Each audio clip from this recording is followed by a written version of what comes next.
Hello, my name is Scott Feinberg, and today I'd like to discuss the history of the gay rights movement in the United States. But first, I want to begin with a personal note about my connection to this movement. I am an out and proud gay man and have been since I was 17. I came to Massachusetts in 2005, but the year before, 11 states, by voter initiative, passed same-sex marriage bans.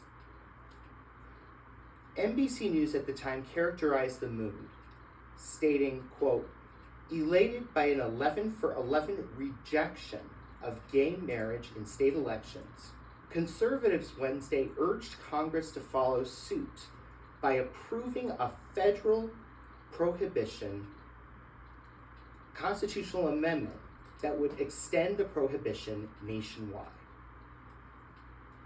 How anyone could be elated at the thought of withholding someone's civil rights befuddles me. But in less than a decade since then, a lot of progress has been made in the gay rights movement, including the right of same-sex couples to marry, as well as the right to be who you are in the military, among many others.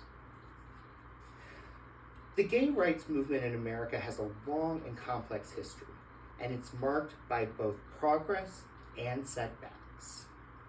The first organization for gay rights was founded in 1924 in Chicago by German immigrant Henry Gerber. It was called the Society for Human Rights, and it released the first gay interest newsletter, Friendship and Freedom, but was only able to publish a few issues before being forced to shut down only 1 year later in 1925 due to repeated police raids. The next 25 years for the movement were quite dormant, but that was revived in 1950 by the foundation of the Mattachine Foundation, later Society, which was founded by Harry Hay in 1950. It aimed to promote understanding and acceptance of homosexuality, and it opened chapters nationwide. But in 1953, the movement faced a setback when Eisenhower, president at the time, banned gay men, and lesbian women from holding federal jobs. The 1960s saw growing momentum for gay rights, mostly in parallel with other movements at the time, especially the ongoing civil rights movement.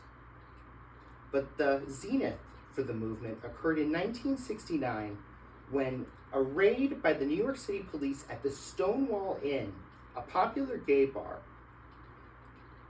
morphed into an all-out riot.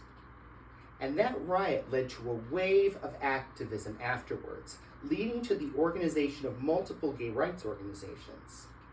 And 1 year later, in 1970, New York City held the first Pride March. In 1973, homosexuality was removed from the list of mental illnesses, and this greatly reduced stigma of the same-sex community. The 1970s also marked the first political victories for political leaders, especially that of Harvey Milk, who was elected to the San Francisco Board of Supervisors in 1978. But the 1980s saw the outbreak of the AIDS epidemic. It was initially seen as a rare case of pneumonia amongst gay men, and the cause was only identified in 1984 as being that related to the immune system. AIDS, unfortunately, largely overshadowed the activism at the time. Carolyn Sprague of the Salem Press Encyclopedia characterized that time and the fear for gay men, saying, quote, "Its association with the gay community fueled anti-gay sentiment and widespread fear." In 1993, President Bill Clinton signed into law the Don't Ask, Don't Tell policy, prohibiting members of the military from discussing their sexual orientation. Also in 1996, he signed the Defense of Marriage Act, prohibiting federal recognition of same-sex marriage. But the 21st century has marked great progress for the gay rights movement. In 2004, our own state, Massachusetts, became the first state to legalize same-sex marriage. In 2012, the Supreme Court of the United States struck down the Defense of Marriage Act. In 2012 as well, President Barack Obama became the first president to publicly support same-sex marriage, a huge bellwether for the movement. And in 2015, the Supreme Court declared that same-sex marriage is a constitutional right, striking down any remaining bans and legalizing same-sex marriage nationwide. The evolution of the gay rights movement in the United States has been a slow and steady race to equality. The movement has been shaped by heroes, from Henry Gerber in 1924 to Barack Obama in the 2000s. But challenges persist, especially for my friends in the transgender and non-binary communities. I'm here and queer because of those heroes. I wouldn't be alive today if it weren't for them and for the activism they fought for.